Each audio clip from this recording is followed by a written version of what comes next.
So let's just start. So it's just a quick recap. Well, thank you very much. So on the manufacturing day, the whole gist of it was to, in the virtual environment, to support the teachers you're trying to do with your students.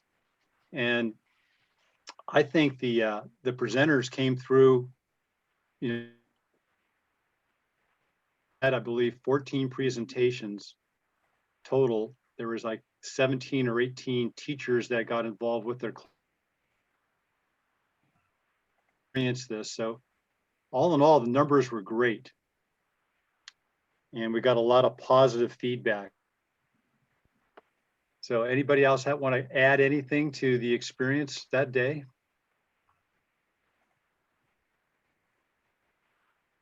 Alex, you were on some of the calls. What did you think?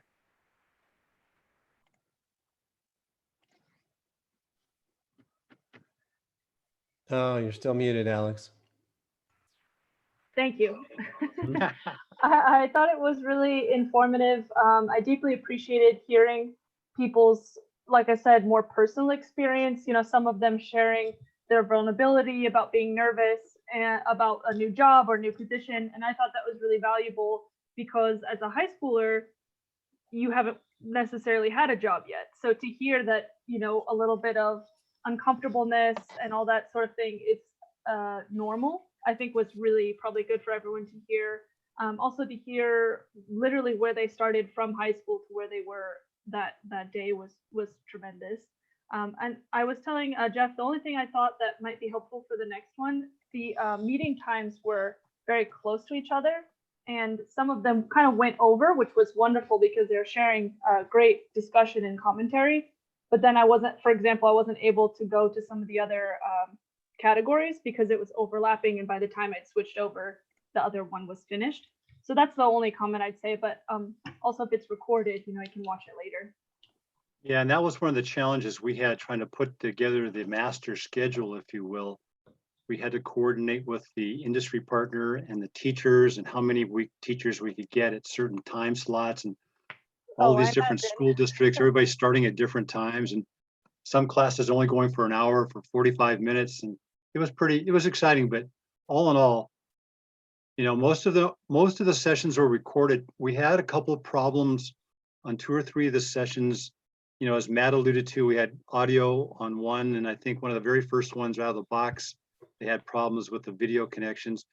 But the other thing that I was hoping the teachers wouldn't do is they wouldn't put their students' images or names on the screen. And we had that happen in a couple, so we've held those back. We're not going to publish those simply because it's not right to do that with minors. And I think that the high school teachers in the room can shake their head and they know what I'm talking about, unfortunately. But what I heard, because I jumped on all the calls and I didn't listen to them all. I couldn't have, obviously, like Alex was alluding to. But at the end of the calls, the question and answers, that's where I really thought the richness was of the presentations. The students were able to engage, and I thought that was really kind of cool. So. Yeah, absolutely. I think that was a really beneficial part. And then also too, for the students to be interactive, that's the bonus of doing it live. Like all that work you put in to create those time slots is so tremendous because they're able to ask a question and immediately hear an answer. And that's much more engaging than just watching a video and then emailing an answer. It's just not as, you know, engaging or as exciting. So I'm really, really happy that you were able to have it live. I think that was really valuable. Well, I appreciate the teachers that are on and your participation and everyone else, because it was a success. I'd like to transition to number 3 on our agenda. I think you see it on your screen. Dee from Autodesk, she's been on a number of our calls in the past, wants to take a few minutes and talk about what Autodesk has been doing in trying to address cloud computing and their products. So Dee, you want to take a minute? And Tim Paul's also on from Autodesk.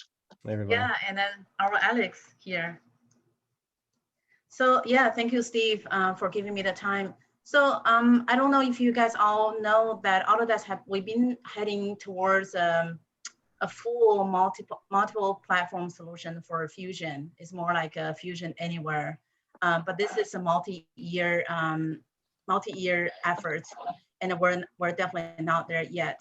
And then in the meantime, after COVID hit, thanks to this particular call, and then thanks to all the teachers in this region, and especially a lot of other teachers in the California Community College system and in K-12, and then we've been hearing feedback about their students now able to access Fusion using their Chromebook. I really feel thankful for this because with a lot of other schools we've been working with, they're more four-year schools, and their students actually don't have this particular challenge. So without all of you and then resources to us, we actually won't be able to let this feedback and recognizing this challenge. So after we recognize this challenge, we develop a solution at no cost to support our education customers. So as an interim solution, before we have a full multi-platform solution, we actually develop a solution for Fusion. As you can access Fusion. I don't know the official name yet, but you pretty much can access Fusion on any browser. There are a couple limitations. First is only for students with Chromebook. Second, you have to have a verified educational license to be able to leverage this. And then this Fusion on web, let's call it right now, is already fully tested and it's ready. And then right now, what we're working on right now is to work on the release date and have an official announcement. And I got special permission from my management to be able to share this with you. So you, hopefully you can expect this like official announcement about even how to access and then all of that from us in the matter of maybe by end of next week, the latest. Hey, Deke, this is Dicus again. I got a couple of questions for you. I know when I was in the thousands, we were able to access Autodesk platform and get some, be able to download software back in those days. And one of the challenges I ran into then, and I think it's resurfaced here as you recently with some things at American River College, as far as students trying to access and having some type of technical support to help them through, because everything we had to do was via email and we never knew when it was going to respond back. And of course, students come and go. Does Autodesk have a plan to address that? Are you In other words, talking helping about students in a timely fashion get logged in and get their accounts up and active? so Steve, we're not talking about the Fusion on web anymore. This is a different topic. Is that correct? No, same topic. So you were saying that the student needs to have an authorized Autodesk account to be able to access the Fusion. Am I correct on that? Yes, correct. And so then that becomes the question is, I know when I had students in the past try to get an Autodesk account, sometimes, you know, they click the wrong button here or there. Okay. Maybe they had set one up before and they'd forgotten their password in a prior class or something. Okay, I Autodesk- see. So you probably more talking about the challenge or issues students face when they try to get verified to have an eligible educational license. Is correct, right? Exactly. That's exactly right. Yeah. So yeah, we understand that's a Back up the challenge. chain. It's just. Yeah, I think we understand that's a challenge, and also because of we also introduced a new confirmation on eligibility process. And then I do hear a lot of students now sometimes just don't really know how to, they just get lost in the process. So one thing we're doing right now is with all the schools, we have student ambassadors. For example, Alex, they're fully trained on how to help to troubleshoot. And then me and Tim also here to support if you have any students with that issue. So we're here to help. I can't promise Steve said that nationwide we have a fully rolled out support way to respond timely, let's say within 1 hour or two, but at least within the schools we are working with, I think we have a pretty good way to help the student to figure out. I think that's fantastic. That could be very helpful. And so Yeah. do you anticipate when you have the rollout of this with the name and everything, will your names, yours and Tim's and Alex's contact information be in there for the teachers to help them in the next week or two? I probably not going to be within there the same announcement, but feel free to share if we're talking about colleges or K-12 schools in the Sacramento region. Feel free to share my contact information and Alex, and then if needed, I can also, because he's very busy and supporting multiple schools. Okay. Yeah, so And then one other Steve, I thing, guess- just for the teachers. Oh, I'm sorry. Go ahead, Tim. No, I was just going to Go ahead. say, so we in the recent, turning on of the verification process for schools, we learned a lot of things. So that's going to continue to get better and better. It's usually the problems come when, if they're asked to download some documents like the student ID or something like that, they'll just miss. They don't kind of read the instructions. So we're making it a little bit better, or hopefully continue to make it better and better. And usually you'll get not usually, if you get have a problem, you'll get a reply, an email reply, and there's a system that should help with that. But usually the bigger issues, I think, like you mentioned before, is some impatience and just kind of not taking the time to read, the replies that you get and things like that. Yeah. Well, I, as one, really appreciate what Autodesk is doing and how they're trying to work with the end users and make it as seamless as possible. And the other thought I had, again, as you all know, I'm not in the classroom anymore, but now, once this becomes reality and very functional, I've got students with Chromebooks, because they all have them now, it seems. I can now give homework in my classes Correct. and or students can make up work and the excuses are going to stop at the door. So I think that's really cool.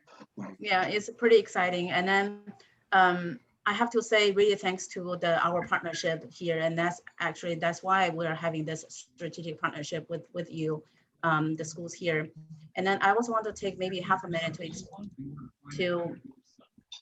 explain. I know a lot of people kind of frustrated with the verification process. I also want to explain a little bit why we're doing this. So because of educational license is free, and then once you get education license, you actually have free access to all Autodesk products, which is, I believe is 136 products. And all of these products, the price can range from hundreds to thousands. And then unfortunately, we do see people abuse educational license. So to be able to, and Autodesk is still committed to education. We're committed to provide free access to educational faculty and students. So to be able to continue to do this, we just have to, enforce this verification process so that we can still continue to do this, and without, because otherwise they're just not becoming sustainable for us.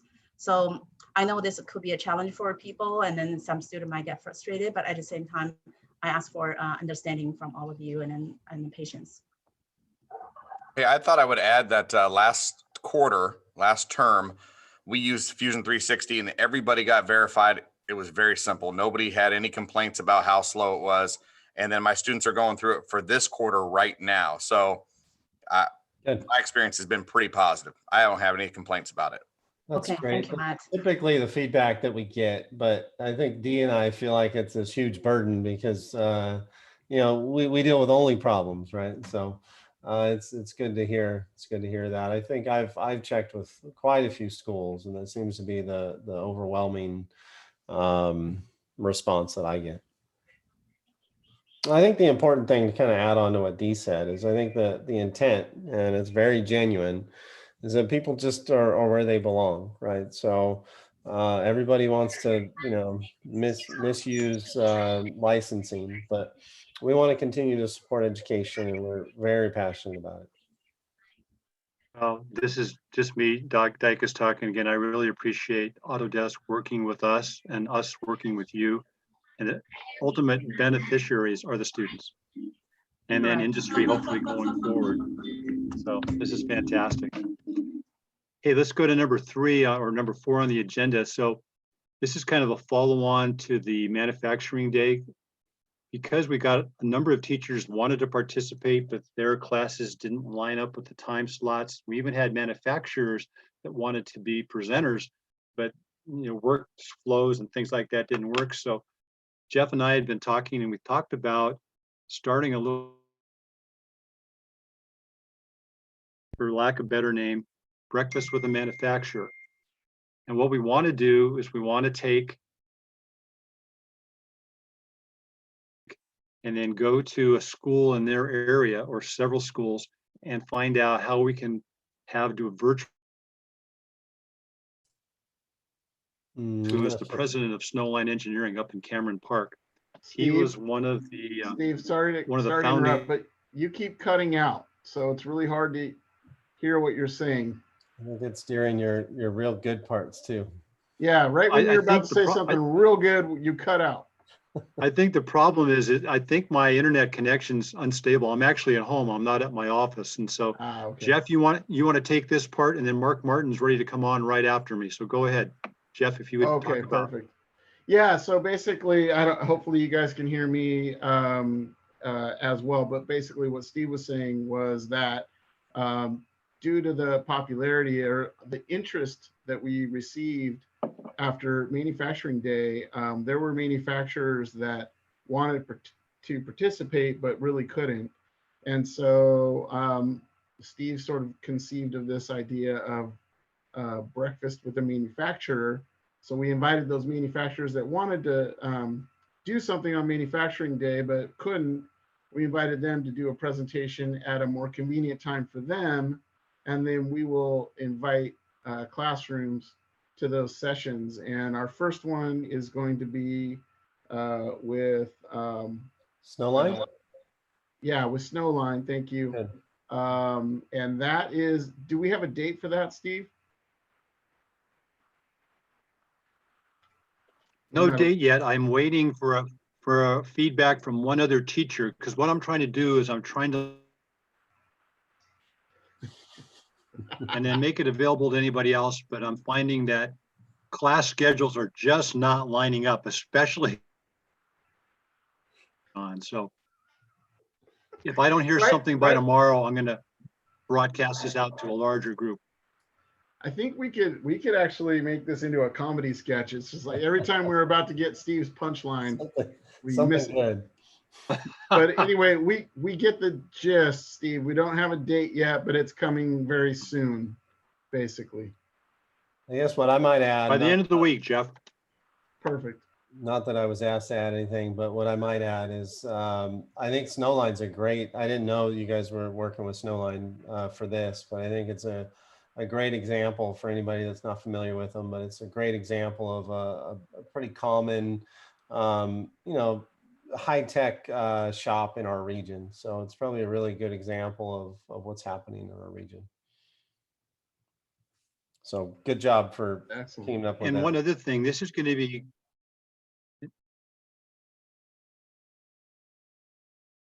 I'm sorry, but really the focus of these presentations is for the manufacturer to talk about their career path. What was it like?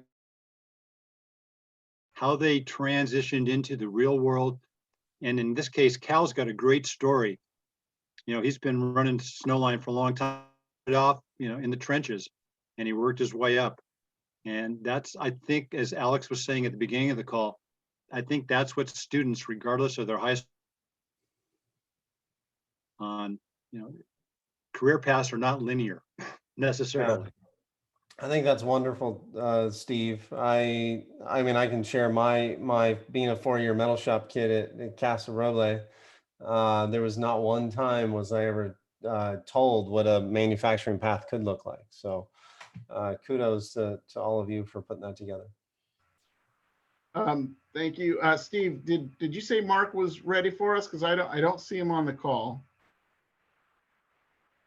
He said he can be on at 3:55. So Jeff, you want to start talking a little bit about it? Oh, okay. Keep the conversation going, and then when Mark jumps on. Yeah. So so basically, what Mark has done. Mark is my counterpart and he handles the Bay Area. So he's the regional director for advanced manufacturing for that region. And so he works with colleges and high schools in that area. And what he's done, and I don't know how he's done it, he's done a brilliant job of somehow getting access to, I think it's Stanford University's virtual server bank. And I think because of the relationships with high tech, and he can probably get more into that with this, the high tech, the Silicon Valley companies in that region, they're able to provide virtual servers for educational use. And so he's come up with a form, and I think there are several folks on this call right now who've already done it. But basically, you can gain access to a virtual server for your classroom. It allows your students to access software that they can run on their Chromebook or maybe on a really slow computer at home over a not great internet connection, but they can then access high-end software like the Autodesk Fusion or Inventor or other applications, even Adobe applications. And so Mark has basically created a sign-up process where you go through, and if you're a high school teacher or a community college instructor that needs access, or you have a student that may need access to this platform, then it's totally free at this point. I don't know for how long they'll be free, but I think we're trying to keep it free for as long as possible. So I don't know if Mark's joined us yet, but he could probably tell us a little bit more about that. Hey, Jeff. Yeah. This is Dan Turner. Hey, Dan. It's funny how you brought that up. I was about ready to ask that question. We are just in the process. We just got our virtual server up and running. And I had a question for the Fusion team. Do they have a server license for a virtual server that our students could use to use Fusion on our server? So then I can answer that. So basically, once earlier I talked about the Fusion on web solution, we're going to announce very soon. Basically, once you have that, you don't need to go through the virtual machine step. You can pretty much, as long as you have a browser, you can open internet, you can use Fusion. So that saves you one step. And then what Jeff was talking about earlier, what Mark Martin has been working on, that's more like setting up virtual machines in the central place for the schools that they don't have the virtual machines on their own. And then so that means you just have another option for you in case you want to access these tools. Okay. Go ahead. And Mark has actually joined, so we can actually probably ask Mark how he's sort of done that. I think Mark's solved that challenge as well. So Mark, are you? I definitely solved it. I don't know what challenge it is, but I'm there. Okay. Good. Yeah, I've been rambling on, just trying to stall for you for like 10 minutes. People are sick of hearing me. Yeah. Which particular challenge? The virtual machines or? Yeah. So why don't you first, let's back up just a little bit and then we'll get to Dan's question again. So you have a virtual server farm at your disposal. Is that correct? Why don't we go back to that? And that is correct. I have set up virtual servers, virtual machines on kind of two different ways. One through AWS, which is Amazon Web Services, and another through a community college up here in the Bay Area, and it's called NetLab. So some of you may have gotten my emails. Tim, I think I don't know if you've been on it, and we've got it up and running both ways. So anybody, I wanted to jump on real quickly before I got to go to another meeting, but just to see if anybody had any questions, hadn't heard about it and want to use it. Dee, I've been working closely with Dee, and I'm not sure what she talked about, but yeah, I just wanted to see if I can help anybody out who needs access to Autodesk software.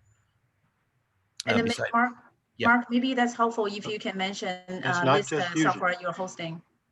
Yeah, so I'm hosting Fusion, AutoCAD, Inventor, InventorCam, and Revit, as well as Robot C.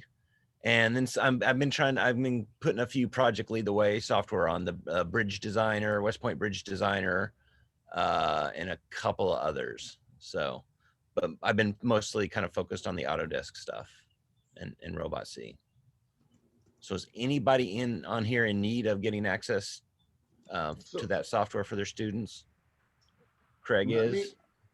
Let me jump for just a second to Dan Turner had a question, but I Sure. actually want to pose a question to Dan Turner. Dan, would it benefit you to utilize this platform instead of creating your own platform, or would you rather host your own server farm and manage the whole aspect yourself? We have actually purchased all of the hardware and the software licenses. We have our CAD-based software on it, and we also have our licensing on it already, and that the students in our classes, and we're trying to work with some of the high school classes, trying to get some of the dual enrollment platform with using our servers, because a lot of students and the high schools don't have the powerful enough computers to run the software. So we already purchased it. We're just doing the VPNs right now and getting that all going. Okay. Yeah. So that this wouldn't benefit you at this point. But are there other folks? I wanted to say, I thought that I had sent the information off to Matt, but I don't know. I sent it off to a lot of folks, but Matt, did I send you information about it, and did you check it out? We've played around with something in the recent weeks, but unfortunately we have trouble with student having account information, and I don't really know how to kind of fix that issue. They can make an account for me, but I'm not the one that needs it, so. Right.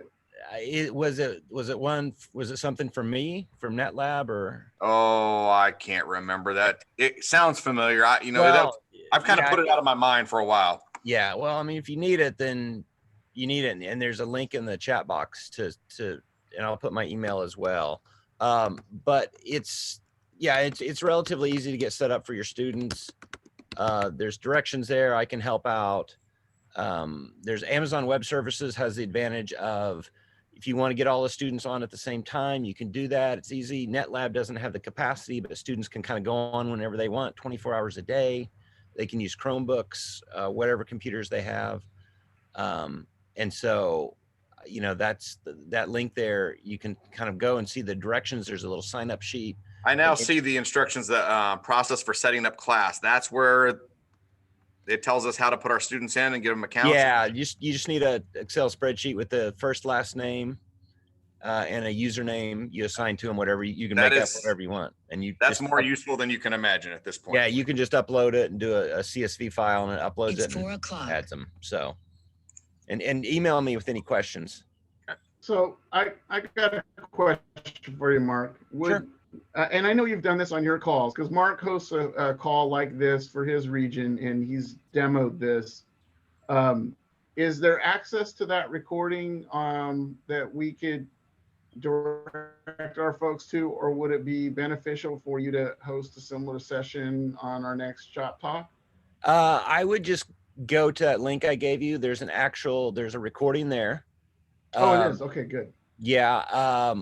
But you can also kind of read through it. I mean, really, if you talk to your IT person, I can set up access to the Amazon Web Services pretty quickly, like within a couple days. There's the other method, which is through NetLab. If you fill out that sign up form on there, on that website, I typically will get back to you within the next day, and you can get going right away. So either way, it is really easy. Yeah, and I agree with Dee. I guess Dee made the announcement that Fusion on the web would be easiest if you're just using Fusion. But if you're using Revit, Inventor Cam, or AutoCAD, then this other way will do it. I'm on that link that you just shared, and it's got tons of information right here. Yeah. So yeah, that's a good link. Everybody, I highly recommend that you take a look at it. Yeah, I mean, there's a lot there. So, but if you go down, there's a webinar you can watch, but there's a sign up. See where it says Autodesk sign up? You click there, it's a little Google form. It's, you know, it takes a few minutes. I ask you, you know, a number of questions about, you know, how many students and stuff. But really you can fill that out pretty quickly, and then we'll get you access right away on NetLab. If you want to do it on the Amazon Web Services, which is probably going to be a little, the computers are going to be better, but the NetLab's adequate. But you need to get your IT person involved. Pretty much every IT person knows what this is about. This is through Google Classroom. There's a metadata file they got to send me, but that's pretty simple as well. And you can do both ways and test them out. You can get going on NetLab, and then once we get you set up on Amazon, you can use that. I mean, it's, you know, you mind if I share my screen real quick? Not at all. All right, let me share my screen. Let me open it up first. I've got a bazillion. So what happens if you do Amazon Web Services? Most of you, I assume, are using Google Classroom. You know, most high schools are. Let me find I'm just going to share my web desktop. Okay. So you can see my Google G Suite. Is that correct? So what the students will do is they'll go up here and click on their little Google app area. You guys seen that okay? Give me a yes or no, because I can't see it. Yeah. Okay. Yes. And then down here, there will be after I work with your IT, which again, does not take much time on their part. I click on one of these links and it takes me to, please tell me I clicked on the right one. And so this pops up. So you can see this app stream with all the different AutoCAD software. You can see that okay? Yes. Okay. Yeah. And then you click on it and you're up and running. And that's the student experience of how they would get to this software once we get it worked out with your IT folks. And again, all the directions on what the IT folks there are in a document at the end. They're in a Word document at the end. NetLab, once you sign up on that form, I get you a username as instructor. I send you the link, and this is the link right here. You would go to this link. You would log in. You would come up here and you would, you know, manage class. And what you do, you would add a class right down here where it says add class. But then what happens is you get these, then you can add a students. You know, once you got here, you can, you know, add a students, you just add learners and upload it there. And then what you get is, let me see if I can get to my content. And the way the students do it is once you've added them, they log in. They go to new lab reservation. They schedule a lab. Click on that. They will only have one option. They click on that. They say, hey, I want to do right now. So I'm going to jump on right now. Click the lab, submit. They can do it in the future. They don't need to do it right now. You can enter the lab, and then it'll pull up a kind of a desktop with all the software. It's gonna take a minute or two. So I'll just kind of talk through it. But then they'll have access to the software that way. Okay. And again, I could literally, if you signed up this afternoon, you could get your students up and running in an hour. All you got to do is upload that CSV file of their first, last name, and a username you've assigned to them. And what I usually do is just first initial, last name, and that's their username. Okay. That's brilliant. I got a question. Yeah. Where are the files maintained? Can they download them? Excellent so I can question. get to them? The one advantage of Amazon Web Services is that they will have direct access to their Google Drive. Did I actually start something over here? Yeah, I did start. It'll take a minute, but it will. Yeah, they can just, you know, pull a file from their Google Drive, save it back to their Google Drive. So that's easy. NetLab, a little more complicated. They have to log on to a browser on NetLab, sign into their Google Drive and drag it to the desktop, use it, save it, drag it back to their Google Drive. Unfortunately, that's the only way NetLab allows that for now. So it's a little more problematic. Students have a higher or have a chance of not saving their work. So you want to start off with a really short project first, so that if they do forget to save it back to their Google Drive, they won't be super frustrated like my 14-year-old gets. So yeah, that's the advantage. One of the advantages of doing the Amazon Web Services. All right. So I actually have to run to an advisory meeting. And so, yeah, that's great, Dee, that Dee has announced the Fusion update. But if you need any other software, check out that website and feel free to just send me an email and I'll get you set up. Okay. It's all free.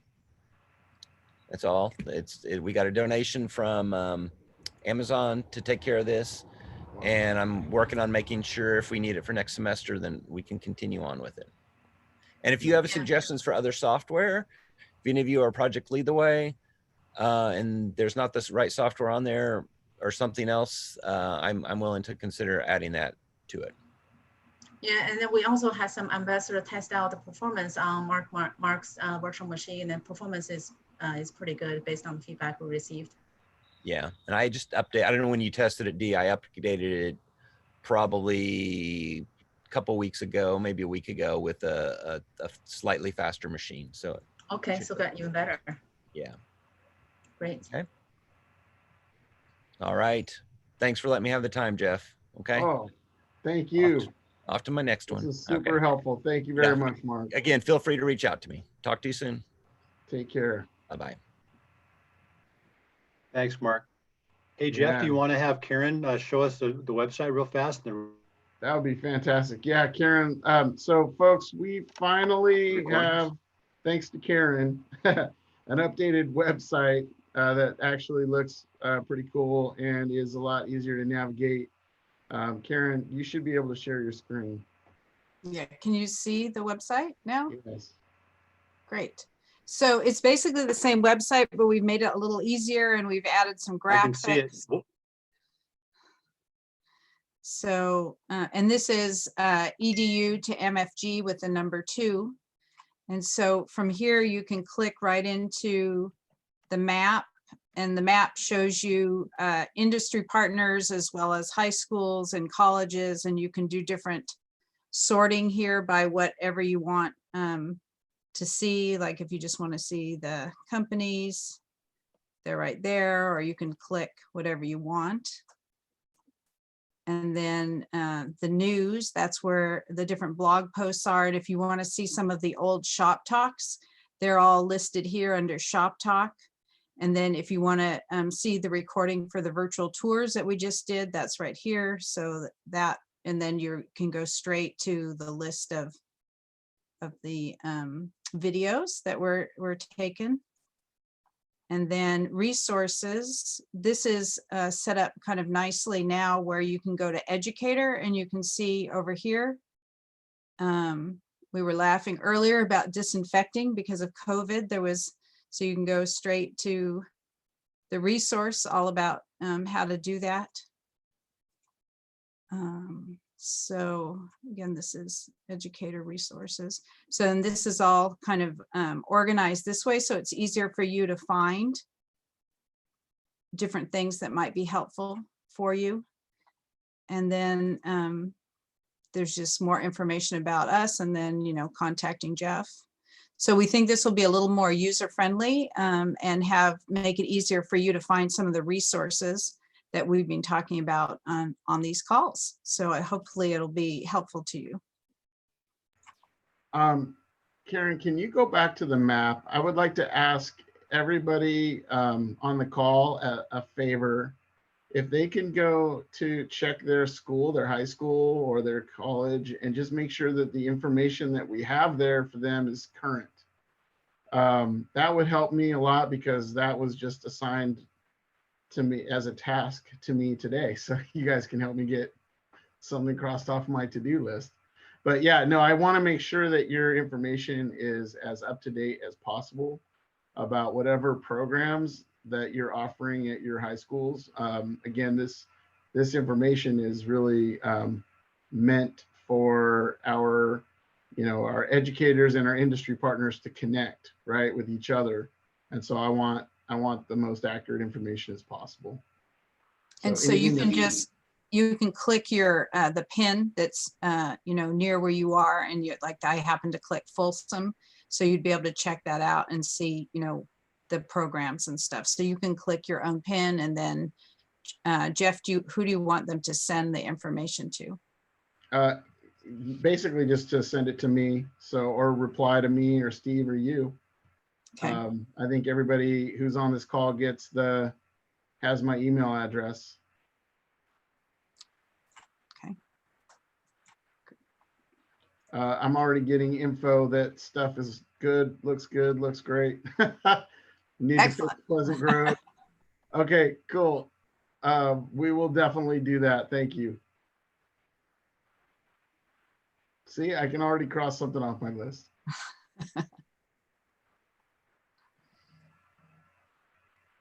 Excellent. Does anybody have any questions about the website? Most of the resources that we are sharing there, we learned about from these conversations. And I want to thank everybody for being on these calls, because really this is sometimes we tend to hog up this time because we have so much stuff, exciting stuff to share. But we do want to remind you that this is really a place for, we wanted this forum to be a place for you as teachers to connect with each other and share other concerns, issues, challenges, or things that you want to brag about. So this is your time. And I think that kind of leads us into the next phase of the call, which is open discussion.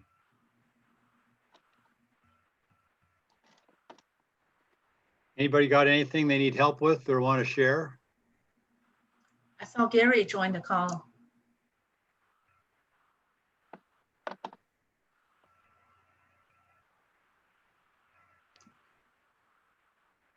Gary. Hi, everyone. What's up, Gary? I was in another meeting, and so just got done with that. No problem. So Gary's my RD counterpart in what's your region called, Gary? Is it Motherlode? Yeah, it's the Central Valley Motherlode region. It's kind of long. Good. So he takes care of the mother region, or Motherlode region, and Central Valley areas, and we all like to hop on each other's calls and steal each other's ideas, which I've thanks to Gary, I was able to steal a lot of his information for my renewal application. So thank you, Gary. Yeah, you're welcome. We stole it from everywhere else as well. Share it. We're sharing in the spirit of sharing. Okay. Anybody have any issues they want to challenge? Anybody else have a current need? Steve, we're trying to say something. I guess I'm not having much luck today saying anything. I had a question. Sorry. We Hey, can hear you okay now, Steve. oh, so before we ring off, shall we go back to the way we used to do these, maybe once a month, the shop talks, or would you like them more frequently?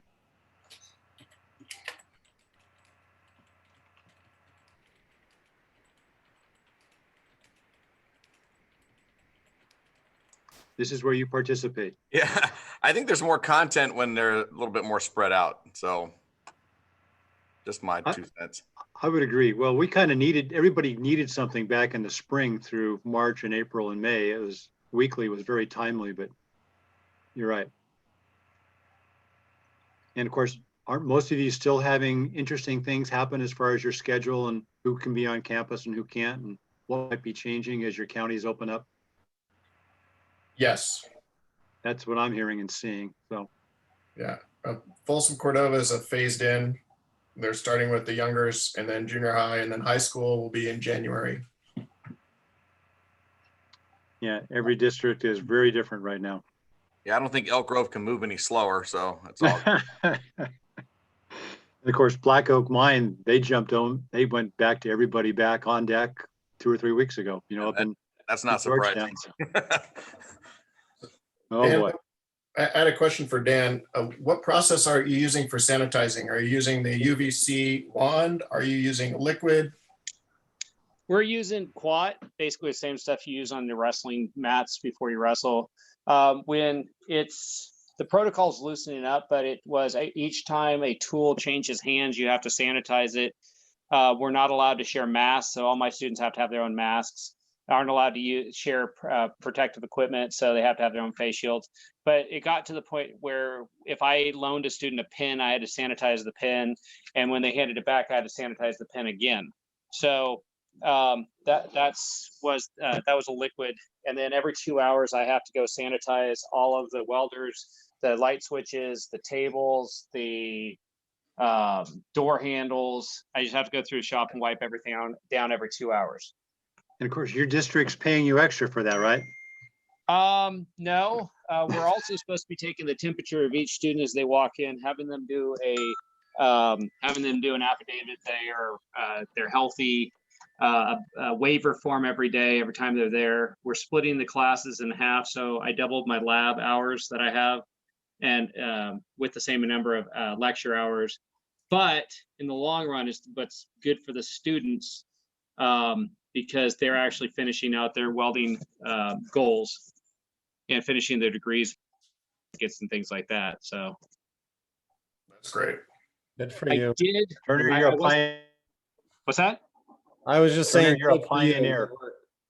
I was going to tell Jeff, I just haven't had a chance to talk to him yet, that I talked to one of the, I forget her name, but to lobby with the governor to come out with a set of recommendations, or to allow shop classes at community colleges at least to open up, just give us the regulations that we have to follow, because they came out with that administrative justice and nursing and things like that could come back, but they haven't talked anything about the CTE classes like welding, manufacturing, or something like that.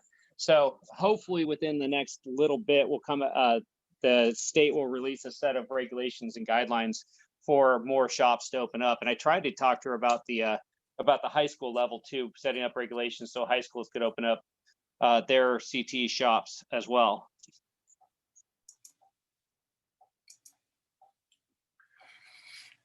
Well, thank you for reaching out for that as a high school teacher. I appreciate it.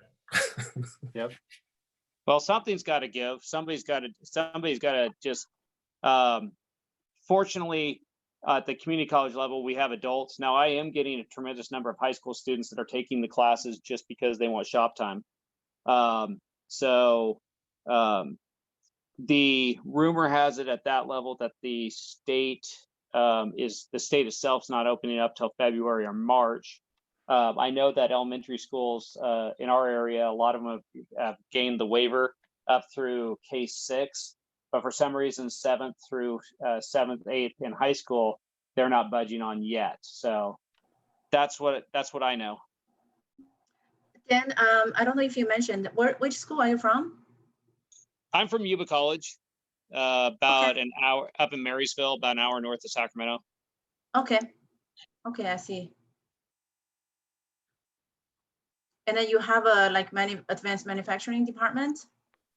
We do welding, fabrication, manual machining, and CNC machining, as well as drafting, 3D modeling, paramedic modeling, and mechanics, hydraulics, etc. That's a pretty good portfolio. Thank you.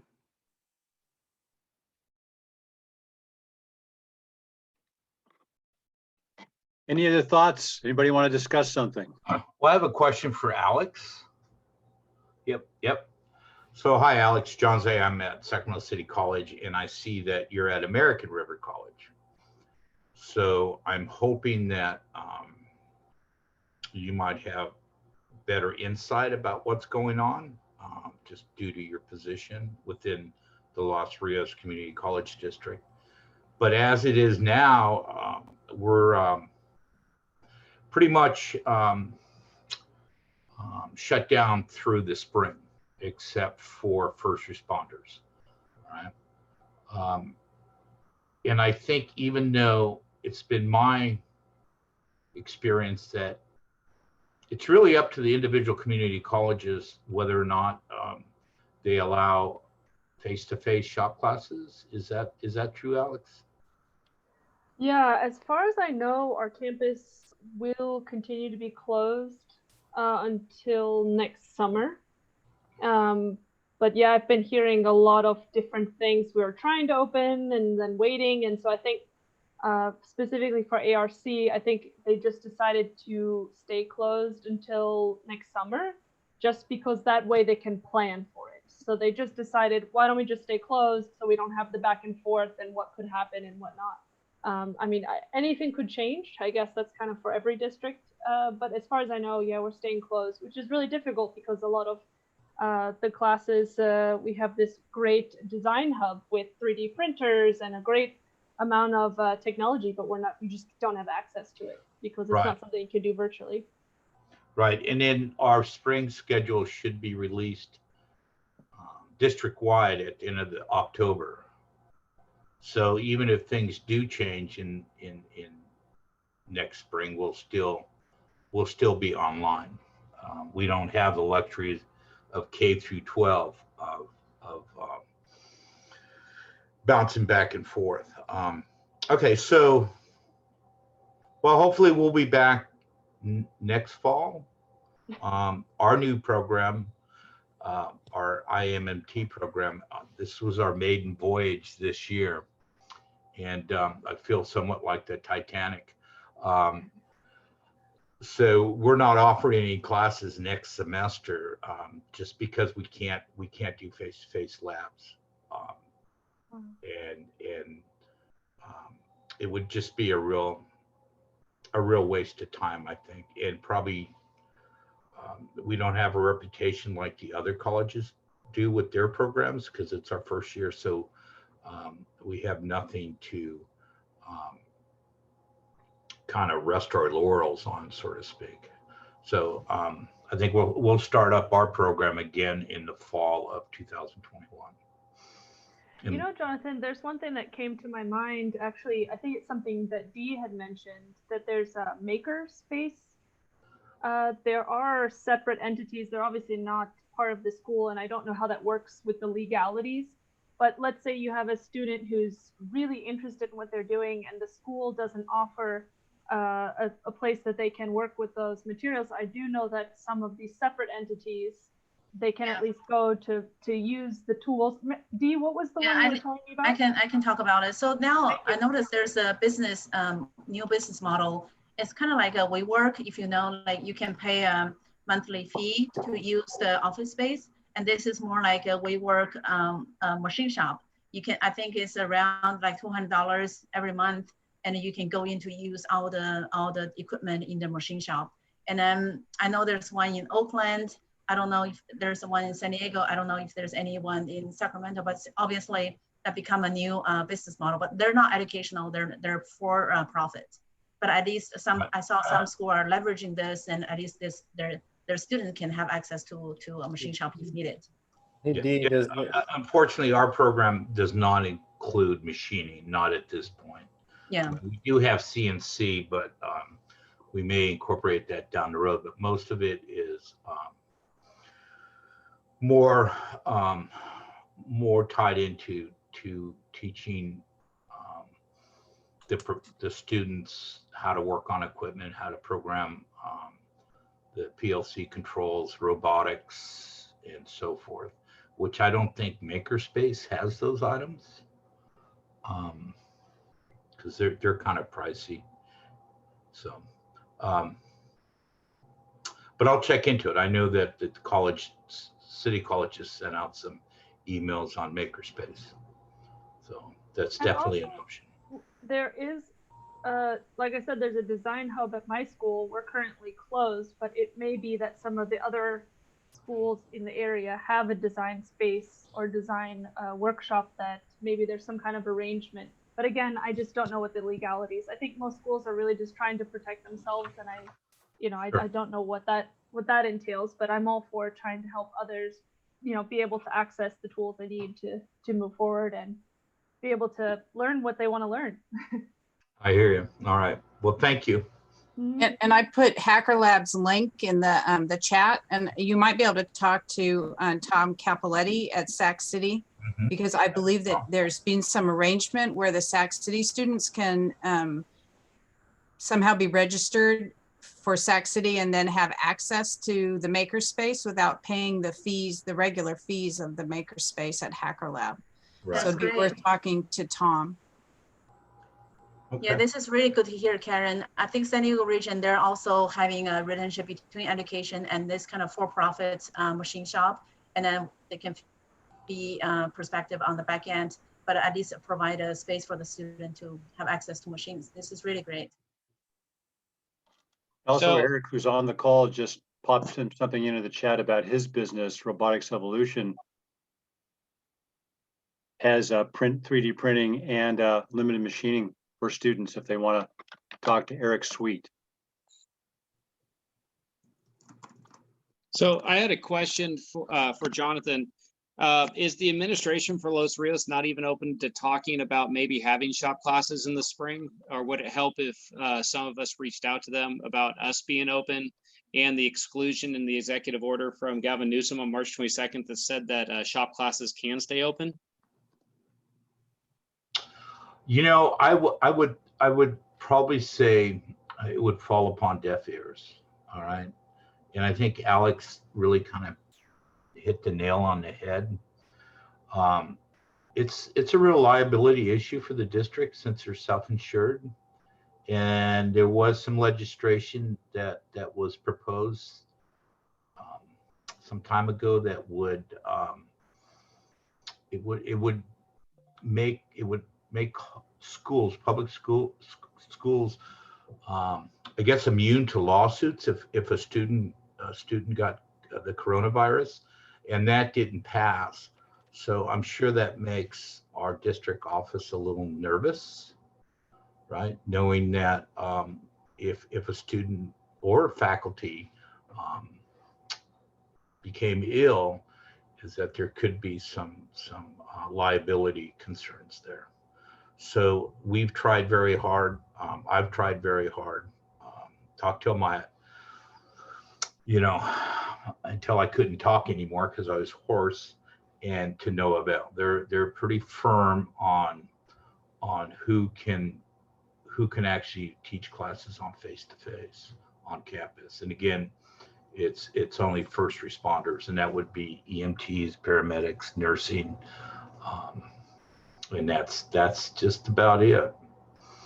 So, which is unfortunate, is because all the students that we teach, whether it's in maintenance or whether it's in machining, or they're the ones who are keeping the plants running so that our food can be delivered and so forth during this pandemic. And so I kind of feel that our students are the hidden first responders, but that angle didn't work either. So well said, John. So I think we're just going to have to tough it out until next fall. I mean, well, I hope the state can get those regulations published that says that we could open up. Also, I was going to ask, if you guys get a chance to talk to anybody from the state, one of the points I brought up also was the fact that during this time we have to reduce our class size numbers, and the colleges are not excited about offering the smaller classes. So if there was some way that the state could also allow for the shop classes to have and run with less numbers, that was another point I brought up. So if you have the opportunity to talk to anybody from the state, that would be another point we could talk to about running smaller class sizes. Well, and if I may just throw out an idea, because we were going to have labs this fall until the coronavirus numbers started to peak in July. So we went back as a state, we went backwards in the lockdown mode. But what we were going to do is we were going to divide the labs into A and B teams. And so they would actually come on campus every other week. And then when it was their week to go home, we were using grant funds, because I think most of us have strong workforce grant funds, was to buy material and that they could take home and do projects. I mean, you kind of really have to think out of the box, but there's things that you could do that would enhance their lab experience while they were at home. And then they would bring their finished product and all the tools back the following week. So that might be something that you might want to consider. You can still run 20 people in a class, or how many you run, 30, whatever it is, and just only have half of them on site at any given time. And then they have projects that they can take home and do, as long as it's something they can't get burnt or electrocuted or cut their fingers off with, right? I mean, you kind of have to be kind of careful on that part. So, and that plan, initially that plan was acceptable in last spring, but again, the district had a change of venue in July. And then I just wanted to make one comment about the state. So Governor Newsom, back in early last spring, he put out a memorandum or a regulation, whatever you want to call it, that actually allowed CTE programs to be face-to-face last spring, because they were considered essential classes. But it all boils down to it just boils down to what the district wants to do, and the district has the final word. It's in the state can say whatever they want, industry can say whatever they want, and the public at large can say whatever they want. But at the end of the day, the district is going to make that decision.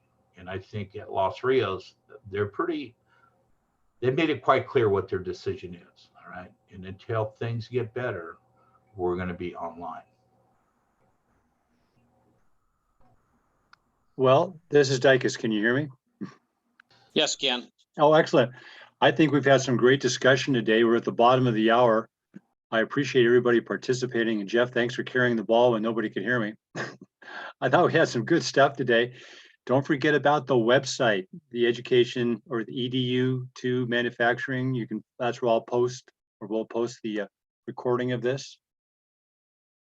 And we'll come up with a date probably before the Thanksgiving break for the next go around, and hopefully we'll have some more information. And Dee, thanks for coming on from Autodesk, and hopefully you'll have a full announcement in the very near future from you guys. Yeah. Yeah, once it's Any other ready, parting Steve, thoughts? I'll share with you and Karen. Okay, excellent. Well, thank you, everyone. Yeah, thank Thanks, you. Dave. Everyone. I'm jumping on to another meeting as well, so thanks. All right, thanks a Thanks, lot. See ya. Steve. I'm hanging out. If there's anybody that wants to celebrate for beer 30 with me, let's do it. You need to turn the Thanks, recording everybody. off.